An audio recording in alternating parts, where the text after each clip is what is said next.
Okay, welcome back.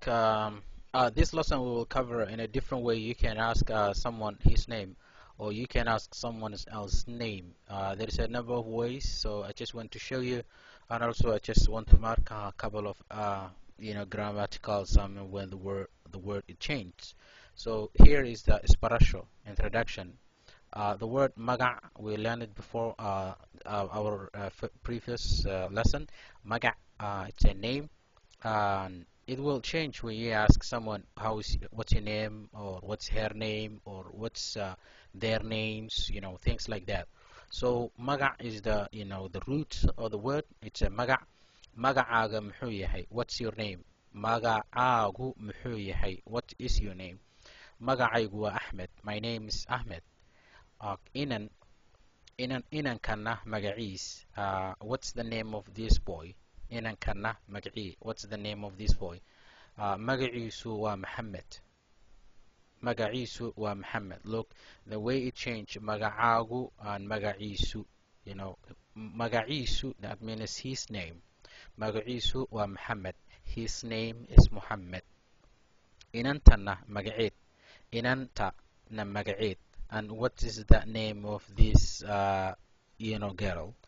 And inan Somalian have words that has the same ways that you write, but the meaning is different because you have to know how to pronounce it.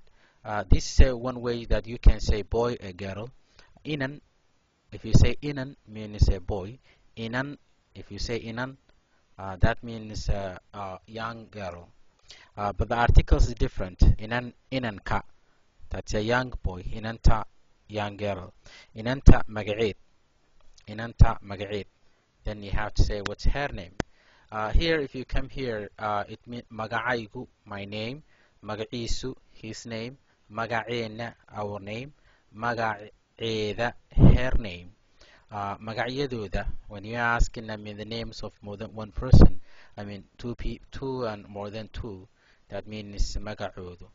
How you can add in making complete sentences. It's also grammatical here. It's like magacaagu muxuu yahay? What is your name? Magacaygu muxuu yahay? Magacaygu muxuu yahay? What is my name? What is my name? Magaciisu muxuu yahay? What is his name? Magaciisu muxuu yahay?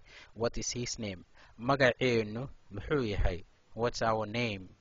You might be a member of team. You don't know the name of your team. You can ask maybe the name one of your friends. So just like magaceenu muxuu yahay? Magaceedu muxuu yahay? What's her name? Magacyadoodu maxay yihiin? If you're asking the names of two people or more than two people, you can use magacyadoodu maxay, not muxuu yahay, but magacyadoodu maxay yihiin. Okay, magacyadoodu maxay yihiin. That's how you can ask the names of two people. It changed here. Then maybe if it is single, you can say muxuu yahay, magaceedu muxuu yahay, magaciisu muxuu yahay, magaceenu muxuu yahay, magacyadoodu maxay yihiin. So I think that's a little bit of difference here.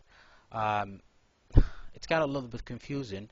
The reason that I mark here is just to be you to need to pay attention of how that change is happening, and also I just want to ask maybe other people who speak some Somali language also, just to look at that difference, how the word it change when you're asking someone.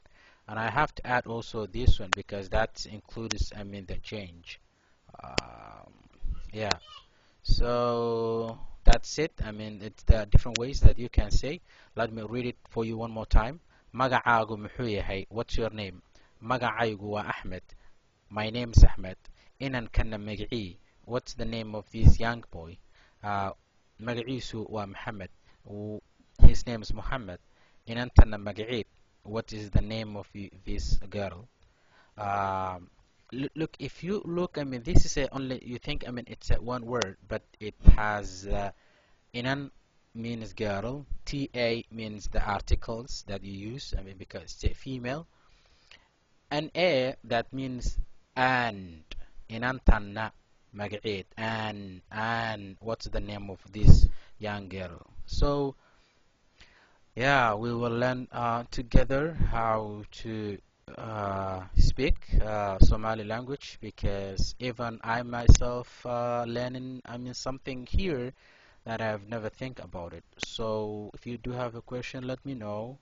Otherwise, I mean, that's it also for this lesson. As I said in my last lesson, inshallah, I will continue uh, writing and thinking about it, about the Somali language, because many of us we speak Somali language. It's oral, and many people they don't write about it. And the reason that the people they don't write about it because it doesn't have a market. If you write something in English, there's a market, but Somali it's not. There's no market, because if you write a book, maybe nobody is gonna buy it. So the language will become oral, and many of people nowadays they don't even speak the language. So, but we will try, to make some research and study together. Thank you. Bye.